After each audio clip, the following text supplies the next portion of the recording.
Hello guys, I am back with another video, and this video is my March and April wrap-up. Now, you guys may be disappointed with the number, but there were four books, pretty sure, that I read, completed. Five books, sorry. 1, 2, 3, 4, 5. 5 books that I completed, 2 books that I'm only in the middle of.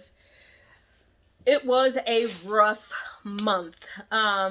So along with classes, I had finals. I literally just took finals for classes last week and got my grade Monday, and your girl passed with an A. But, you know, between having to write a 19-page paper, along with taking 3 state exams, which I have not gotten the test scores back yet, but I'm not going to lie, things are not looking so bleak with either one of those. I don't know if bleak is the word I was actually looking for, so great. I was sick, actually, both times I took the exams. Yeah.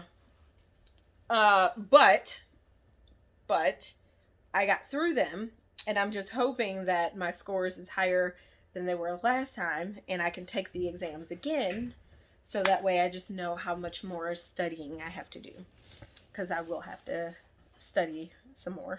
All right, so books that were read. 1, 2, 3, 4, 5, 6. Look, your sister don't know how to count. I think I got 6 books, actually. All right, first book on my list.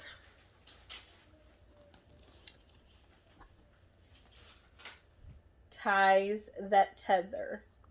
Okay, and I'm not going to tell you what month I read what book in, because I don't even remember. I know most of these were actually in April because I didn't do very well in March. But anyway, Ties That Tether. This was one of my more recent reads. And as you can see, I gave it a 5 out of 5. I absolutely loved this book. I personally could have done without the detailed romance scene that was in the very middle of the book. It was literally in the middle of the book. Not that one didn't happen earlier, but it wasn't nearly as detailed. I could have did without that one too, but I really could have did without the middle one. But despite that, it was a great book, a great read. It wasn't, just because I could have did without those scenes didn't make me want to score this book any less than 5 stars. I honestly think, minus those 2 scenes, this could have been like a really good fairy tale if it was directed at a younger audience, because it wasn't like the easy happy ever after, but it was still a happy ever after nonetheless. I don't know, that's just me personally. When I read it, that's what I was thinking, like happily ever after princess. It was an interracial couple, so it kind of reminded me of Rodgers and Hammerstein's version of Cinderella. I don't know. It was, to me, it was just really awesome. An awesome read. And there's not much about it that I can say without giving away, because the things that I love the most will give the story away, because it's not in the summary description on the front of the book. So I actually can't say too much about it, except for that I recommend it, and it's a really good read. Let's see. Next on the list is The Ring. I believe it is The Ring Volume 0, Birthday. Now, I know it was a long time since I saw the movie The Ring. I didn't quite put 2 and 2 together that it could have been a book series or a manga series, which I probably should have, because it was a really good movie, and most really good weird movies were manga adaptations that I like anyway, that were of Asian descent. All right, So, surprisingly, I did not like this very much. I gave it a 2. I still liked it. I did not love it. I did not absolutely adore it. I didn't any of those things. It was just okay. There was too much going on in this for me, too much confusion, too much back and forth. And I usually I actually like back and forth horror. But this one just was confusing to me. It just, I didn't understand who the story was about until the end of the book. I didn't understand who we were following and why we were following them until the end of the book. And then once it got there, it just, I don't know. It just didn't do it for me. Like, none of it just, yeah, that's all I can say. It just didn't do it for me. It's the first time that I read a manga that I didn't really enjoy. Like, even with the cheesiness of it, I still didn't enjoy it. I didn't. All right, next book I actually read this book while I was substituting for a classroom. One of the students that checked it out from the library, and I was like, oh, that looks pretty cool. And I took it from him and read it because he was reading another book. All right, this book is called I Promise by LeBron LeJames, illustrated by Nina Mata, I'm thinking. Or Mata. So this book is really cute. Really, really cute. And I absolutely recommend this to any teacher, any student, even up to high school. And why all the way up to high school? Because it is a book that pretty much tells you, like, it's you reading, and it's, instead of you like reading someone else's like I promises, you're reading the book as you, and you're saying, I promise, like, I promise to be the best I can be. I promise to listen to my teachers. I promise to listen to my mother. I promise to give my best at everything I'm doing. I promise to go and be a friend to someone. I promise to help someone when needed. Like, it's all of those things, but it's pretty much like, if you read it a lot, you're just like, oh my goodness, I promise I will do it. I can do it. But it's just, it's so cute. It's so adorable. I need to buy a copy for my classroom, my future classroom, because like I said, I think even it would be good even for high schoolers, because sometimes even as you get older, even when you become a teenager and a young adult and an adult and an older adult, you can sometimes forget to do these things, and I thought it was cute. All right, next book I read. Oh, why?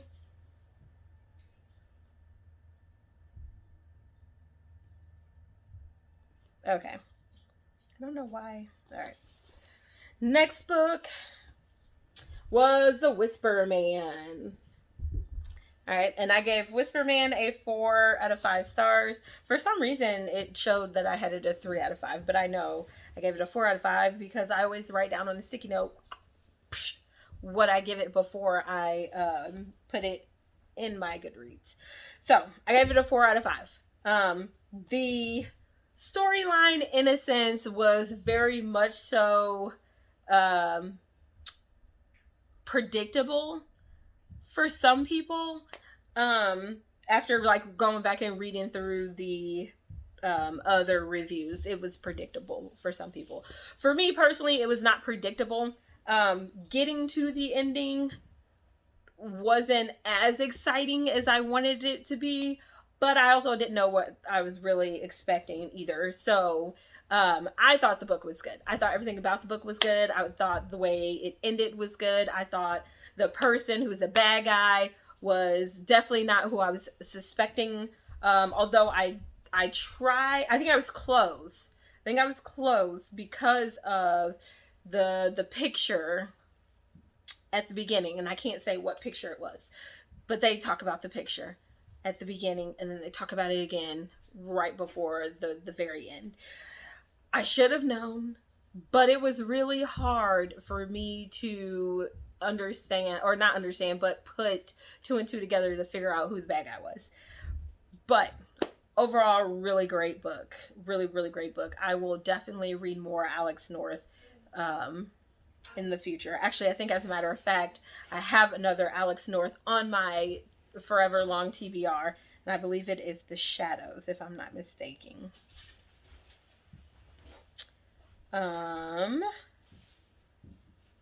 Maybe that's why I kept hitting the wrong thing. Yeah, Shadows. The Shadows is one that I had on there. Okay. All right. Next, Wife of the Gods. I believe that was a book that was in February. I read it in February, and I was supposed to reread the end. I did not reread the last 100 pages. I just reread the last, I think, 50 pages, and it's exactly as I remembered, so I will keep my stars a 4 out of 5. And then I completed Dissolving Classroom. I know this was on my TBR to read. I gave it a 4 out of 5. This was probably the cheesiest manga I think I've read. Like this even goes before Tokyo Ghoul, the first one, and I think Tokyo Ghoul is super cheesy. But this definitely is like above Tokyo Ghoul. This is so cheesy and so like, what? Who came up with this idea? But I loved every bit of it, and I gave it a 4 out of 5. It was hilarious. Will I read it again? Probably not, but it was hysterical. All right. And I'm only going to mention these books here because both of them were mentioned in other book videos of mine.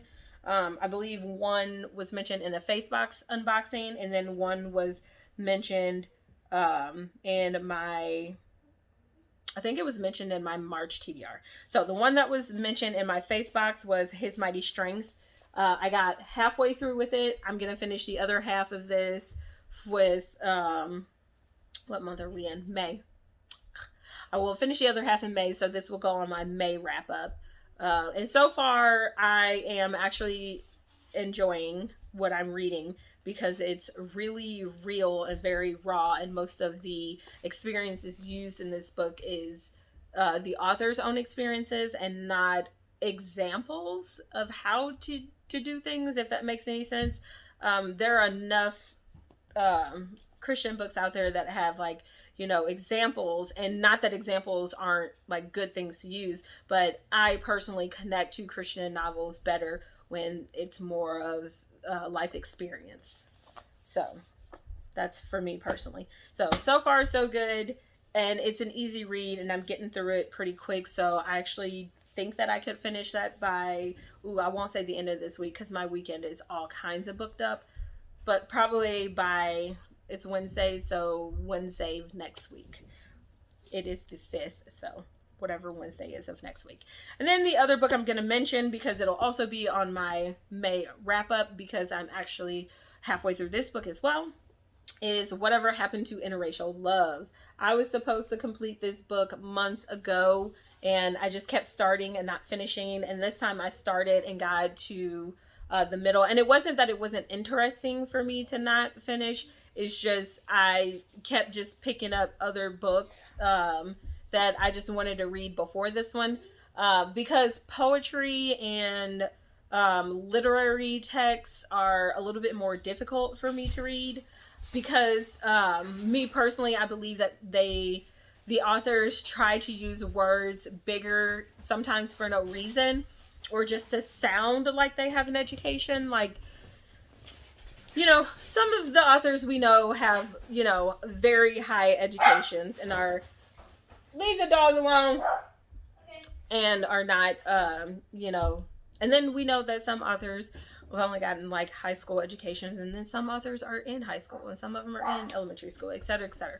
Thing is, though, I think if you make some words too big and you use too many big books, no matter what your message is that you're trying to get across, I said too many big books, I meant too many big words. No matter what your message is that you're trying to get off, I just personally think that it'll make people either not want to read it or it takes longer to read.